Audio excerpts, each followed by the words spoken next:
No había problemas, estaba solucionando el problema y no les vi. Adelante, señorita Nicole. Ya, Doc. Entonces, buenas tardes, Doc. Buenas tardes, compañeros. Vamos a iniciar con nuestro tema de caso clínico, que es neumonía nosocomial. Entonces, vamos a iniciar con la definición y la descripción del problema. Tenemos que saber que las infecciones nosocomiales ocurren alrededor de todo el mundo, pero estas van a afectar sobre todo a países en vías de desarrollo en relación a países desarrollados. Estas van a agravar de cierta manera la discapacidad funcional y también pueden llegar a provocar trastornos incapacitantes para la persona que las padece. Entonces, la neumonía nosocomial es una de las principales causas de morbilidad y mortalidad a nivel mundial.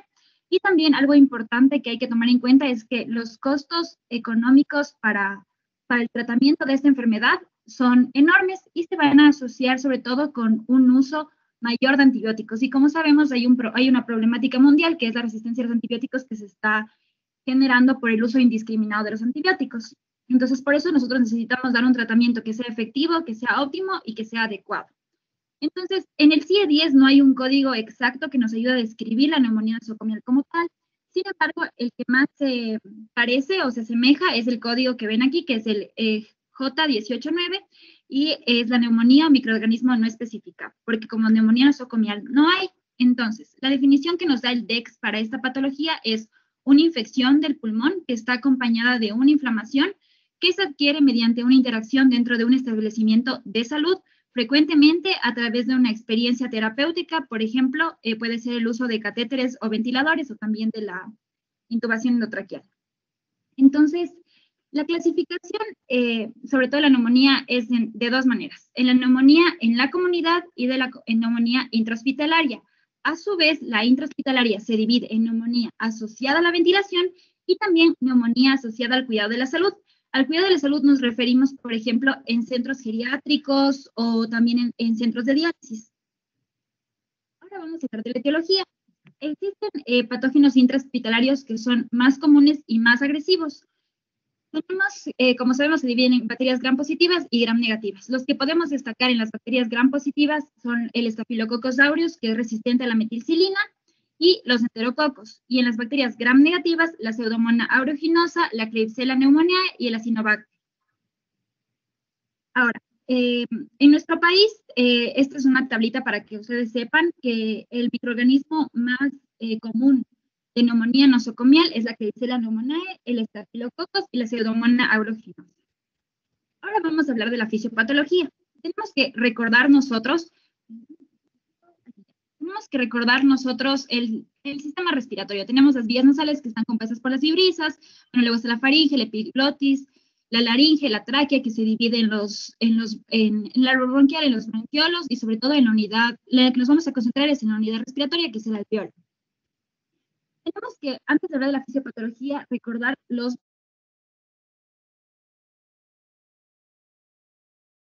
las vibrisas, que como sabemos son los pelitos de la nariz. Estas se van a encargar de filtrar el aire y de expulsar sobre todo patógenos que son de gran tamaño. Luego tenemos el otro mecanismo de defensa, que es el epitelio nasal, que está compuesto por, como sabemos, de las células caliciformes, que estas son secretoras de moco, y de esa manera van a eliminar los microorganismos hacia el exterior, impidiendo que pasen por todo el árbol bronquial, el árbol respiratorio. El tercero que tenemos es un mecanismo que puede ocurrir en cualquier altura del árbol respiratorio y que todos conocemos, es un mecanismo reflejo, que es la tos. Y esto nos va a ayudar sobre todo a través de las excreciones a eliminar el microorganismo para evitar que pase al paso 4, y el paso 4 es lo que ocurre en el alveolo pulmonar. Aquí tenemos que saber que ocurre una respuesta inmunológica importante. Puede ocurrir una respuesta de los macrófagos, puede ocurrir una respuesta de los linfocitos T, que van a secretar la inmunoglobulina, que como sabemos está en las mucosas. También puede ocurrir que los macrófagos atrapen a la bacteria y le presenten al linfocito TCD8, que como sabemos es un linfocito citotóxico, y lo que va a hacer es eliminar a la bacteria. Ahora, tenemos que saber que existen diferentes vías de propagación para que ocurra la neumonía. Las más comunes van a ser la vía inhalatoria y la vía de la microaspiración, seguida de la broncoaspiración y de la vía hematógena. La inhalatoria es, como dice su nombre, inhalar partículas externas. La microaspiración es inhalar partículas que ya estén más abajo en el árbol respiratorio, que puede ser en la laringe. La broncoaspiración se da sobre todo en pacientes que tengan problemas, bueno, en dos tipos de pacientes, sobre todo. En pacientes que tengan algún trastorno del sistema nervioso central, pacientes que tengan traumatismo craneoencefálico, que tengan un accidente cerebrovascular, y también pacientes que estén intoxicados, porque en estos pacientes está comprometido el estado de conciencia. Entonces, lo que puede ocurrir es que hay una aspiración del contenido del tubo digestivo. Y la vía hematógena, esta vía tiene sobre todo una patología de base. La más común es la endocarditis. Entonces, la bacteria entra por otra causa, va por todo el sistema sanguíneo y llega a los alveolos. Y hablando de neumonía nosocomial, las fuentes comunes de patógenos de esta enfermedad van a ser, o sea, las vías, perdón, van a ser la aspiración, el procedimiento de intubación, sobre todo porque puede haber equipo que esté contaminado con alguna bacteria, y también las secreciones contaminantes. Entonces, ahora tenemos que hablar de un poquito, les queríamos hablar nosotros de la histopatología del alveolo.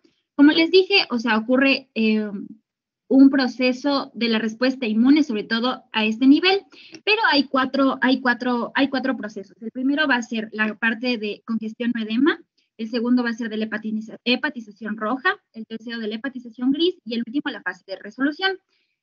Como lo dice el nombre, en la fase de congestión o edema existe un exudado, y también va a haber la presencia de la bacteria en el alveolo, y histológicamente este va a ser un poco imposible de reconocer porque está seguido rápidamente de la fase de hepatización roja. ¿Por qué se llama hepatización roja? Porque en esta fase hay una entrada, una gran entrada de eritrocitos hacia el alveolo, entonces como un color rojo al pulmón, y aparte el pulmón va a tener como un aspecto como de hígado, entonces por eso se llama hepatización roja. Aquí ya hay un poco menos de cantidad de exudado y ya están los leucocitos. La siguiente fase es la fase de hepatización gris. Esto de aquí también se le llama como la fase casi de resolución, pero todavía no es la fase de resolución, es la siguiente, y aquí ya no hay eritrocitos, pero lo que va a haber, tampoco hay exudado, hay menor número de bacterias, pero lo que va a haber que le da el color gris va a ser que hay un exceso de fibrina. Y finalmente la fase de resolución, en la cual ya no hay bacterias y ya no hay tampoco leucocitos, ni eritrocitos, ni macrófagos. Ahora, aquí les queríamos hablar un ratito de la localización anatómica de la neumonía. Como les dijimos, en esta patología la afectación va a ser sobre todo en los bronquiolos respiratorios. Aquí nos habla de los bronquiolos respiratorios, conductos alveolares y sacos alveolares. Entonces, siguiendo el árbol bronquial, si nosotros encontramos, las consolidaciones o la patología de este nivel, podemos descartar que, podemos decir que es neumonía en relación a la traqueobronquitis, que están en niveles superiores, a la bronquiolitis en otros niveles superiores. Algo que también nos va a ayudar a nosotros a diferenciar es que al momento de auscultar, nosotros vamos a auscultar en nuestro paciente ruidos estertores, y eso se da por la fase de la congestión, y eso nos ayuda a despertar también o a diferenciar de otras patologías respiratorias. ¿Sigo, Doc? Sí. No, otra persona ya, por favor. Ya. Bueno, me tocaba a mí, Doc. Usted dijo que yo era el siguiente. Ya. ¿De qué paralelo son ustedes, muchachos? Del Enrique Garcés, Doc. Ya, esperen, que no sabía cuál eran. Ya, continúe. Doc. Bueno, hablando un poco acerca de la historia natural de la enfermedad de la neumonía, vamos a dividirla en tres periodos: el periodo prepatogénico, el periodo patogénico y el periodo pospatogénico. El periodo prepatogénico aquí se va a dar por la presencia del agente. Estos pueden ser bacterias, o también pueden ser virus. Como aquí tenemos los ejemplos: neumococos gram positivos, pueden ser neumococos gram negativos, puede ser el Haemophilus influenzae, que es un gram negativo. Entonces la infección del agente va a depender a veces del huésped, porque podemos encontrar huéspedes que pueden estar inmunodeprimidos, que tengan bajo peso o que sean prematuros, una desnutrición leve o moderada, y también en la parte, nos vamos al otro lado, a los pacientes mayores de 60 años, que esos también van a tener tendencia a producir neumonías por su edad. Y el esquema inadecuado de vacunación, esto es muy importante. El medio ambiente también es muy importante, y esto va a tener mucho que ver con la relación y la presencia de la enfermedad. Entonces vamos a tener que las gotitas respiratorias presentes en el aire o las epidemias van a producir neumonía. La exposición al humo de tabaco también va a producir, o sea, va a producir, o sea, va a ser un factor de riesgo para presentar neumonías. Climas fríos y el hacinamiento, eso también es algo muy importante. Y este periodo más o menos dura entre 2 a 5 días. En cuanto al periodo patogénico, pues aquí ya se desarrolla la enfermedad como tal, lo que antes nos explicó Nico sobre la fisiopatología, y vamos a tener aquí síntomas y signos específicos e inespecíficos. Un poco de los inespecíficos van a ser tos, rinorrea, dolor abdominal, vómito, cefaleas, y si nos vamos a la parte más específica, o lo que casi siempre se encuentra en pacientes que presentan neumonía, va a ser una fiebre alta, entre 39.5 a 41 grados centígrados. También tos seca, van a presentar secreciones, un dolor torácico que va a ser muy intenso. También se presenta distrés respiratorio, dificultad respiratoria, entre otras como los estertores. El problema del periodo patogénico es que aquí se pueden presentar las complicaciones. Entre las complicaciones vamos a tener una neumonía que o sea, la neumonía va a producir una septicemia, que esto puede llevar a la producción de la destrucción alveolar, también va a producir abscesos pulmonares, bronquiectasias, derrames pleurales y entre otras cosas más. En cuanto a los cambios tisulares, pues eso es algo que ya Nico explicó, así que no vale la pena volver a nombrarlo. Y el periodo de latencia más o menos va a durar entre 7 a 10 días. Luego, en la parte del periodo postpatogénico, aquí se toma dos caminos, ya que, como veremos un poco más adelante en la epidemiología, la neumonía tiene una mortalidad un poco alta. Entonces, aquí el paciente se puede recuperar, pero puede quedar con secuelas, como insuficiencia respiratoria, puede haber una destrucción alveolar que también produzca insuficiencia respiratoria, puede haber alteraciones también de los diferentes sistemas. Y en lo más grave, pues las complicaciones pueden llevar a la muerte por una septicemia o porque ya no hay un buen intercambio gaseoso, entonces ya se producen hipoxias y esto lleva al infarto y las personas pueden llegar a la muerte. Mire, por favor.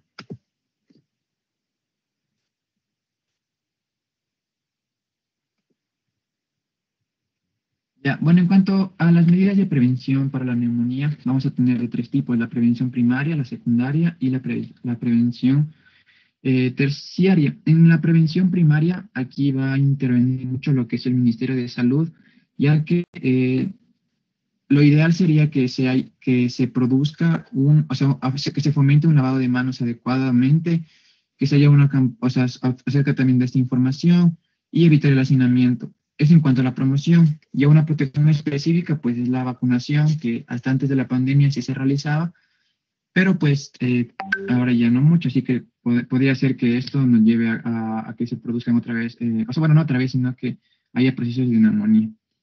En cuanto a la prevención secundaria, vamos a tener el diagnóstico precoz y el tratamiento oportuno. En cuanto al diagnóstico precoz, nosotros tenemos que tener muy claro, y eso es lo que en la definición decía, que nosotros debemos ya, si un paciente presenta los síntomas específicos, pensar en neumonía, porque si se detecta a tiempo, pues puede ser mejor para el paciente. Entonces, entre el diagnóstico precoz vamos a tener una exploración física que tiene todo lo que es la auscultación y lo que antes comentaron, un hemocultivo para saber el microorganismo específico que está produciendo la enfermedad, y en el caso de que sea necesario un estudio de esputo, ya que como tenemos la tuberculosis, que está muy presente en nuestro medio, también vale la pena hacerlo. Y el tratamiento oportuno, pues, aquí pusimos como penicilina, eritromicina, sí, pero el tratamiento oportuno debe ser a lo que nosotros hayamos llegado al diagnóstico, lo que estemos pensando. En cuanto a la prevención terciaria, nosotros tenemos que limitar el daño lo más posible. Para esto se va a producir la administración de oxígeno, ya que los pacientes producen una hipoxia, que esto es lo que lleva a las complicaciones más graves. Entonces esto se puede dar por catéter, por la mascarilla facial, también empleando los ventiladores en el caso de que ya sea algo muy grave, y también dar la farmacoterapia adecuada Y en cuanto a la rehabilitación, pues nosotros en esta parte vamos a tratar la parte que es la vigilancia, porque los pacientes con neumonía tienden a hacer reinfecciones y más si es un microorganismo que ha producido,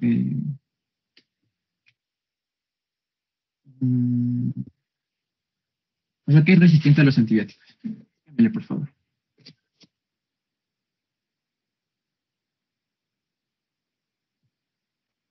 Bueno, un poco acerca de la epidemiología de la neumonía. Vamos a tener... Cambiamos otra persona. Me toca a mí. Ok. Un poco acerca de la epidemiología. Primero, vamos a ver que a nivel europeo la prevalencia de neumonía va a ser de 10 a 65% de infecciones en unidad de cuidados intensivos. En países como España vamos a tener una prevalencia de 3 más o menos 1.4 casos por cada 1.000 ingresos. Y en América, por ejemplo, en Colombia vamos a tener de 3 a 7 casos por cada 1.000 ingresos. En cambio, en México, un 33.2% son debidas a neumonía nosocomial en unidad de cuidados intensivos. Entonces, se define que en realidad la mortalidad de la neumonía está entre 20 y 35%, pero esta va a aumentar en un 20 o 25% si está asociada a ventilador. Pásale, Nico.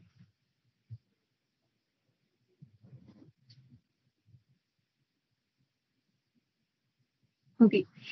Ahora, datos del Ecuador. Bueno, según datos del INEC, vemos que la neumonía en morbilidad ocupa el tercer puesto, junto con, no, solo es neumonía de microorganismo no especificado, del tetraclínico.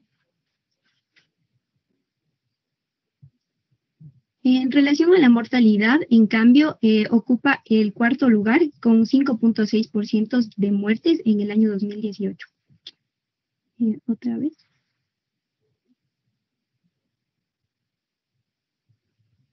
En los niños y niñas es la tercera causa de mortalidad con un 3.3%. En cambio, en adultos mayores, tal tetraclínico. En adultos mayores ocupa el cuarto lugar en causa de mortalidad con un 7%. Un ratito, ¿qué pasó con el señor Marco Carrión que entra ya a la mitad de la clase o se salió? No, doctor, sino que en un teléfono no tengo mucha señal. Tranquilo. Avanti. Ya. En relación a los egresos hospitalarios, la neumonía de organismo no especificado ocupa el cuarto lugar.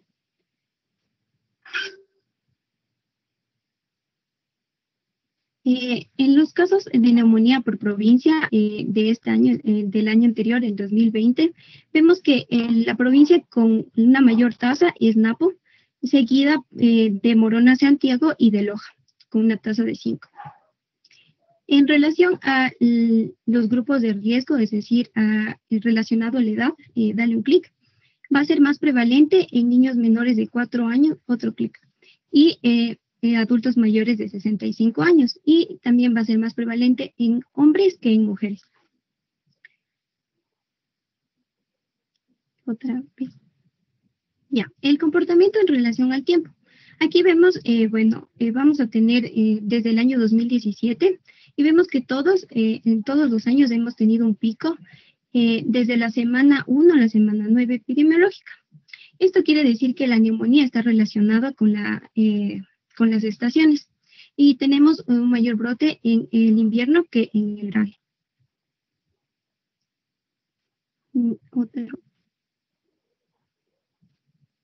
Ya. Siga. Los factores de riesgo. Los factores de riesgo, primero vamos a tenerlos relacionados con el paciente.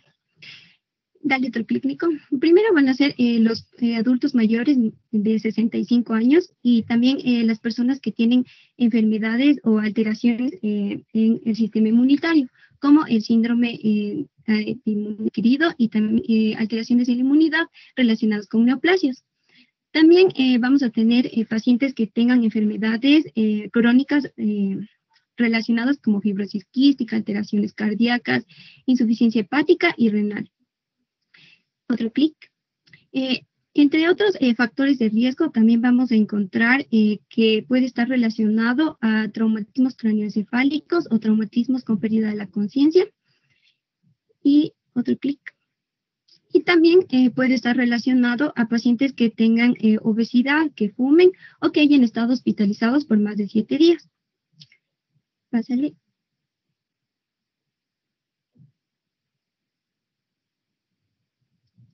Ya, los factores de riesgo relacionados al tratamiento, primero es que el paciente tenga antecedentes de haber utilizado antibióticos de amplio espectro, que haya tenido una intubación o cateterismo, también el mal lavado de manos entre el personal de salud y antecedentes de que el paciente utilice antiacídicos, sedantes o narcóticos. Pásale.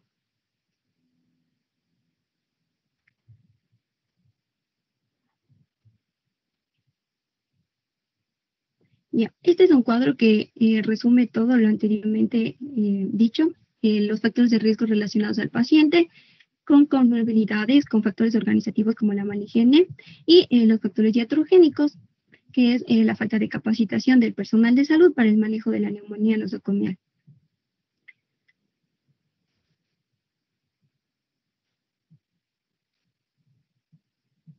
Ya, en relación al diagnóstico. Bueno, para realizar, para ver cuáles eran los mejores métodos diagnósticos, realizamos primero la pregunta PICO. Entonces, en población pusimos el paciente hospitalizado por más de 48 horas o más, ya que nuestro tema es neumonía nosocomial. La intervención van a ser los signos y los síntomas respiratorios.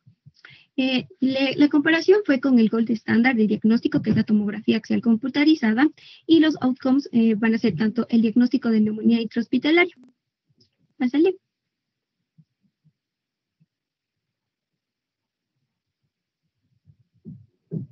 Entonces, para poder determinar tanto los criterios clínicos, criterios de laboratorio y de imagen para diagnóstico, pusimos en intervención para el cuadro clínico, pusimos la fiebre, la tos, disnea, dolor pleurítico y desaturación.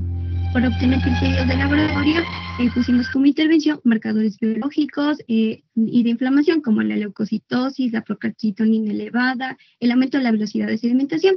Y para la imagen tomamos tanto la tomografía, la radiografía y la ecografía. Todo esto, pues, con la comparación de la tomografía axial y como les dije anteriormente, como de outcome, pusimos el diagnóstico de neumonía intrahospitalaria.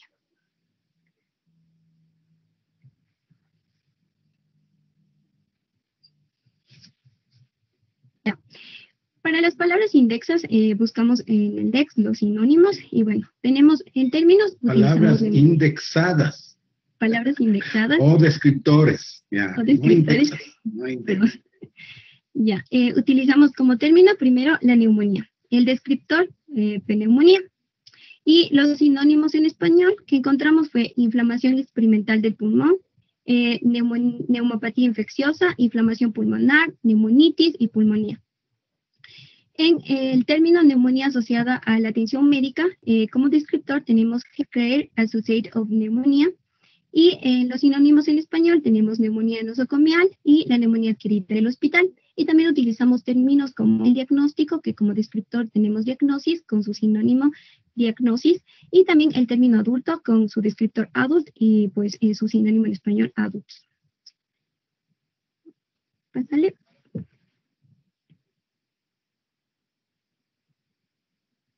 Ya. Para realizar la búsqueda en cascada tenemos dos fases. La primera fase que fue sobre guías de práctica clínica y libros electrónicos. Y la segunda fase sobre los metabuscadores, Cochrane, Lilac-Strip Database, etc. Entonces, para poder realizar la búsqueda generamos pues la fórmula genérica, que es la pregunta. Entonces, utilizamos Healthcare Associated Pneumonia and Diagnosis in Adults. En estas preguntas también se podrían utilizar los sinónimos que encontramos y también las palabras que estaban en la pregunta TICO. Pásale.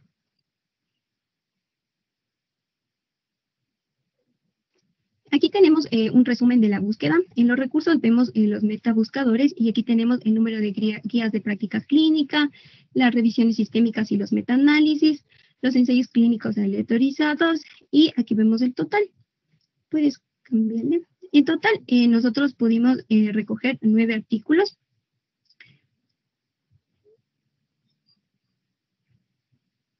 escogimos 9 artículos, una guía práctica clínica de Trip Database, escogimos una guía práctica clínica de PubMed y 7 de revisiones sistémicas y metaanálisis, y en total tenemos 9 artículos seleccionados. Ya cambiamos el próximo estudiante. Ya, entonces aquí observamos la selección de artículos. Todos tuvieron una vigencia temporal de 3 años aproximadamente. En primer lugar, una guía de práctica clínica, después una revisión sistemática. Pásale.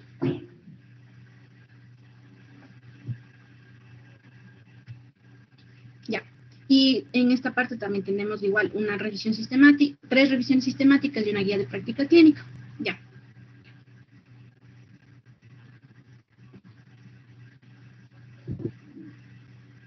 Continúe, señorita Garza.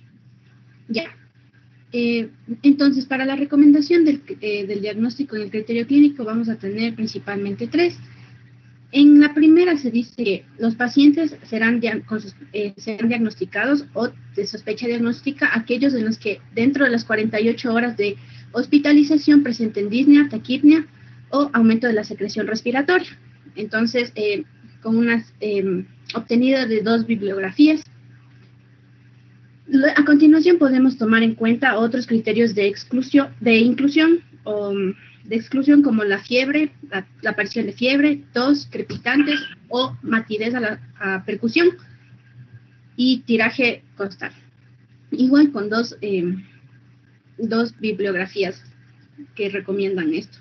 También, por ejemplo, si el paciente dentro de la hospitalización al examen físico presenta fiebre mayor a 38,3 grados centígrados, estertores, ruidos bronquiales, mala saturación de oxígeno y dolor torácico.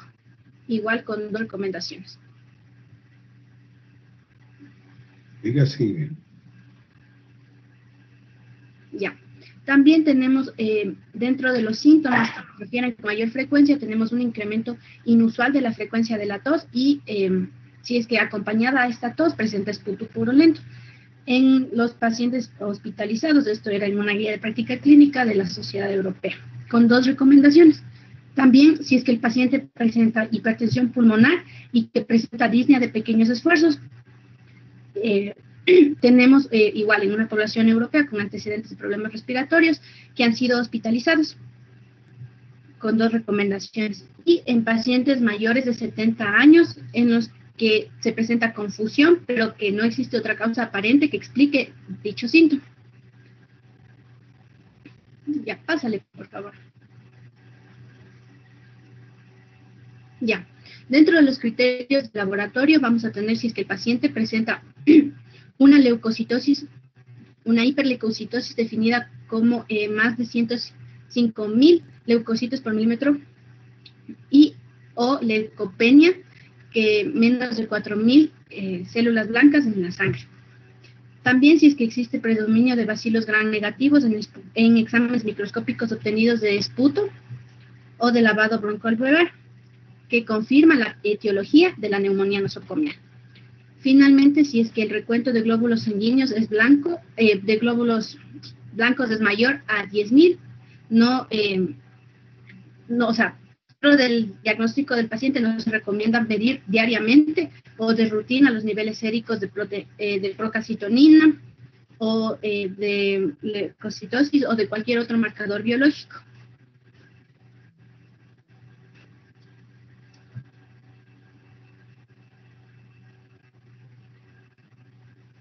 Ya, en los criterios clínicos de imagen vamos a tener primero si es que si es que el paciente presenta, no, esto es laboratorio, si es que dentro del lavado broncoalveolar el paciente presenta presencia de bacterias gram positivas o negativas obtenidos de lavado o de aspiración endobronquial. Ya. Igual, si es que, por ejemplo, el diagnóstico de neumonía es en base a la infiltración que se observa en el pulmón obtenida de estos métodos invasivos.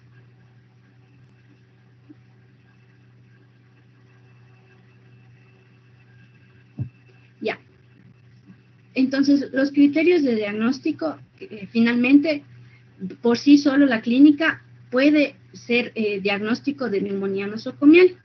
Entonces, esto se realizó en unas revisiones sistemáticas de práctica clínica que recomienden en una población adulta hospitalizados por más de 48 horas que hayan presentado ventilación mecánica o solamente por estar hospitalizados.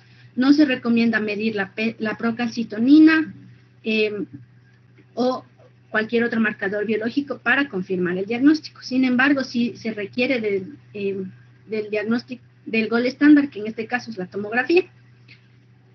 Para el diagnóstico diferencial vamos a tener principalmente las enfermedades infecciosas. Actualmente por la pandemia, entonces el diagnóstico diferencial se va a hacer con COVID-19 o con neumonía adquirida en la comunidad, además de otra o cualquier infección sistémica, ya sea por cateterismo o similares, o una infección local que por contigüidad pueda infiltrar el pulmón, ya sea como un absceso pulmonar o similares. Entonces, para poder hacer el diagnóstico diferencial, como hemos dicho, usaremos la historia clínica, los datos clínicos y además pruebas microbiológicas que confirmen la etiología del microorganismo, o sea, la etiología de la infección.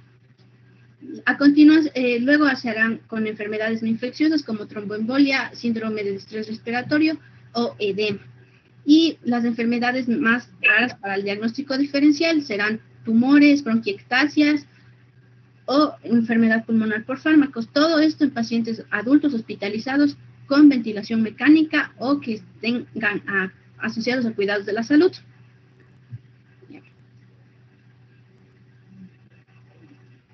Bien, entonces a manera de resumen vamos a tener que los principales criterios diagnósticos de la neumonía serán fiebre, tos, el dolor pleurítico, la disnea y fatiga, anorexia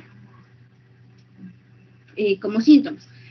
Como signos también tendremos la desaturación, que es clave para esta patología, y la auscultación de estertores. Ya.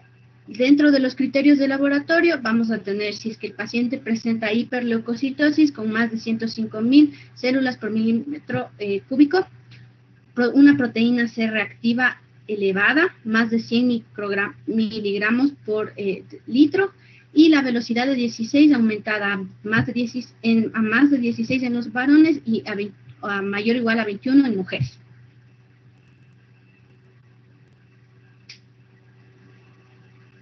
Ya, para los criterios de diagnóstico por imagen tendremos primero la radiografía, en donde se observan la presencia de infiltrados que no son explicados por ninguna otra razón, cavitaciones, se puede observar derrame pleural o también permite medir la eficacia del tratamiento. Ya. La tomografía de tórax, como les había dicho, es el gold estándar, pero debido al alto costo y a la falta de acceso a este examen en los lugares de atención, primero se realiza una radiografía de tórax. En la tomografía, ¿qué vamos a observar? Una consolidación del parénquima. Se puede también ver una dilatación bronquial, lo que va a dar esta imagen que vemos aquí, como en vidrio desilustrado, y además nódulos centrolobulillares. También se ha visto la eficacia o la efectividad del ultrasonido, en donde se reporta, ya que como se puede hacer al lado de la cama del paciente, se pueden observar las consolidaciones, y si es que la persona que maneja el equipo está entrenada adecuadamente, pueden verse otros signos de neumonía que puede incluso llegar a una sensibilidad de 95, pero esto es muy raro. Pásale, por favor. Bien, aquí observamos la sensibilidad, la especificidad y los valores predictivos de todos estos criterios clínicos que hemos visto para el diagnóstico de neumonía. Entonces, observamos que la fiebre tiene un poder de confirmación bueno, en donde la sensibilidad está en 70% y la especificidad en 89%. Y como poder de exclusión, es fuerte para excluir Y como ya sabemos, la sensibilidad se corresponde con el poder de exclusión. Además, todos los criterios clínicos van a causar molestia en el paciente, pero son muy fáciles de interpretar para el diagnóstico de las patologías, por lo que son de bajo costo, están disponibles. No, al revés, le ponemos 4 cruces porque estos no generan molestias. No le va a doler, no hay pinchazos, no hay nada, ¿no? Entonces eso. No va Viene para eso. Ajá, Son disponibles, no necesita ningún aparato y son baratos. O sea, es el costo del médico, ¿no? Pero ese no le tomamos en cuenta. Y todo esto es para decir cuáles son los mejores criterios. Como todos son buenos, bonitos y baratos, los crepitantes son fuertes para confirmar. Y la tos es fuerte para excluir, y la fiebre.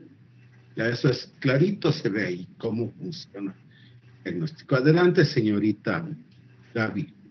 Ya, entonces, como ya Doc dijo, los que más permiten confirmar van a ser los crepitantes y la disnea, que también es buena, o la fiebre. Y para excluir tendremos la fiebre también, que es un criterio fuerte, y la tos, que es muy fuerte. Ya, continúa, por favor.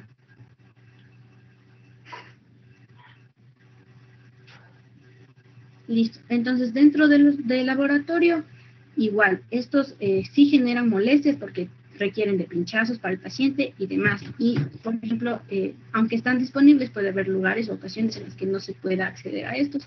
Y también son un costo, entonces son 3 cruces ahí. Entonces, de aquí, el criterio que más permite confirmar la patología es la velocidad de sedimentación, que es buena para confirmar y buena para excluir. ¿Cuánto cuesta? ¿No sabe? No.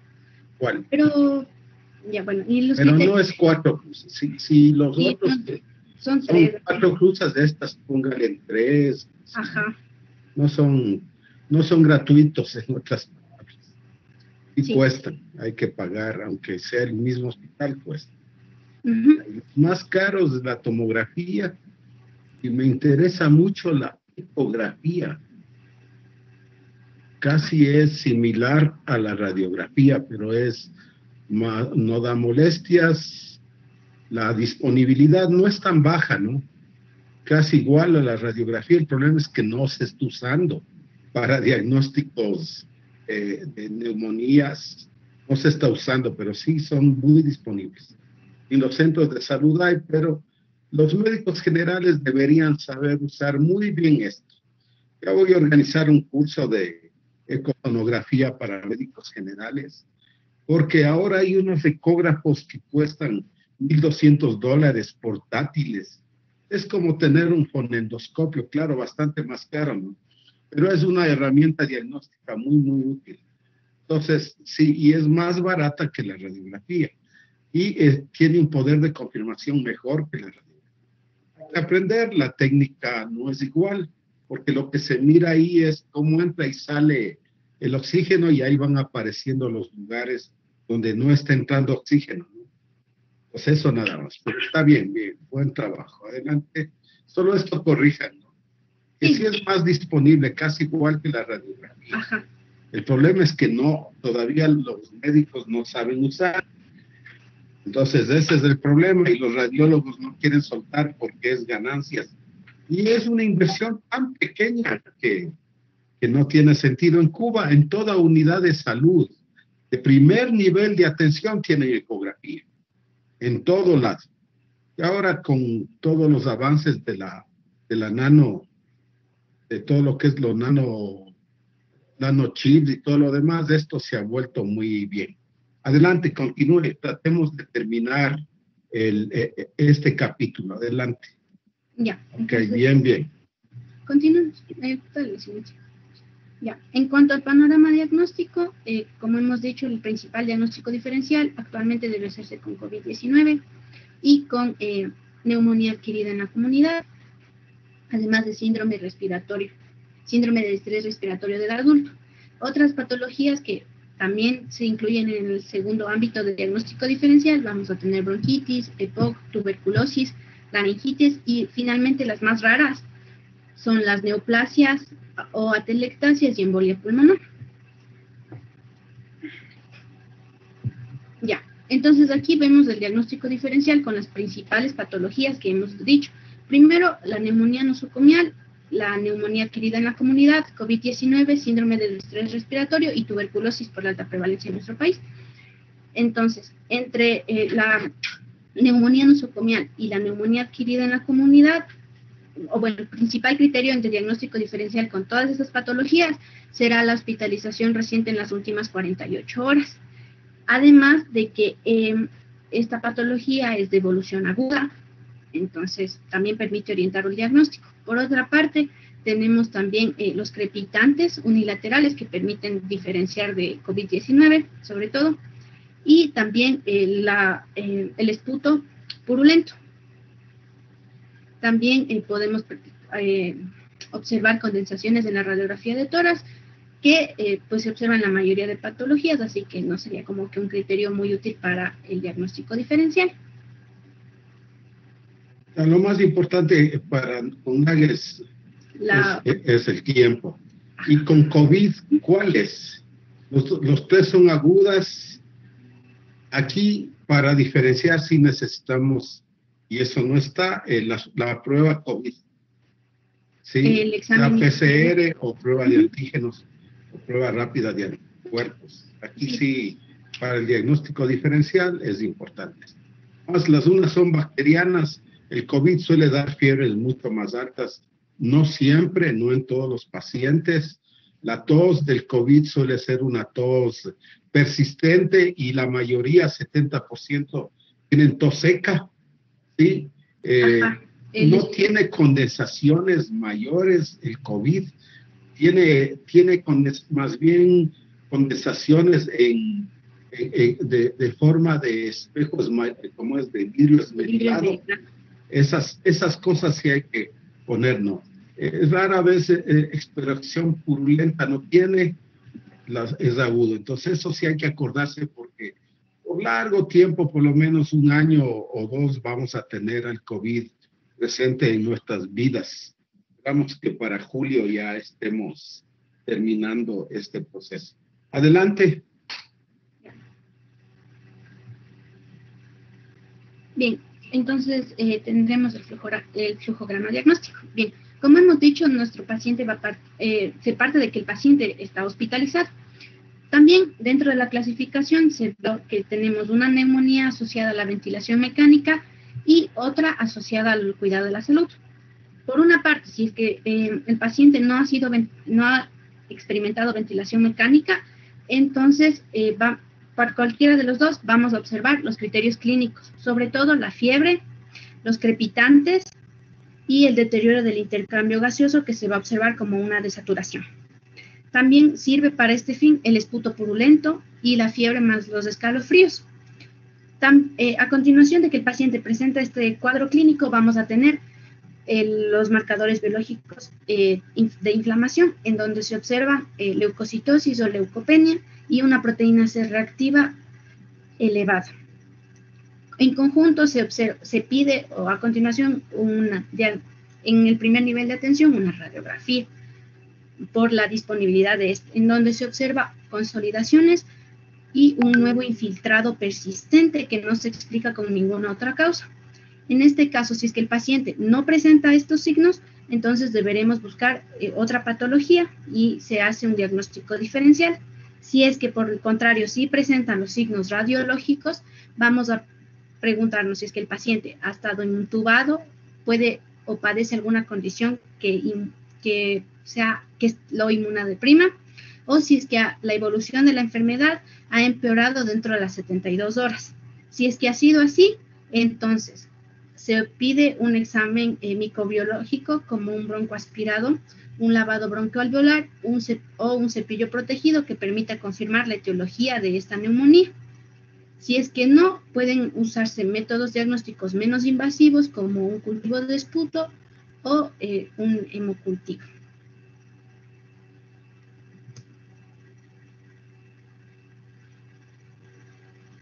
Ok. Ya, esto dejamos porque eso voy a explicar yo. Y ya acabamos la clase y por favor, los registros de asistencia son una pruebita de 3 preguntas que ya estamos montadas en su aula virtual. Y entren y hagan la pruebita de neumonía. ¿Sí? Entonces, ya, hay que recuperar las 2 horas de ese lunes. Ya les voy a mandar una captura del horario para ver cuándo es posible, aunque sea 1 hora diferente, porque este tema debería haberse acabado ya esta semana. Bueno, Doc. Ya, señoritas. Chao, señoritas, me despido que tengo que entrar a una conferencia. Bueno, Doc, hasta luego. Ya, pero den rapidito la asistencia.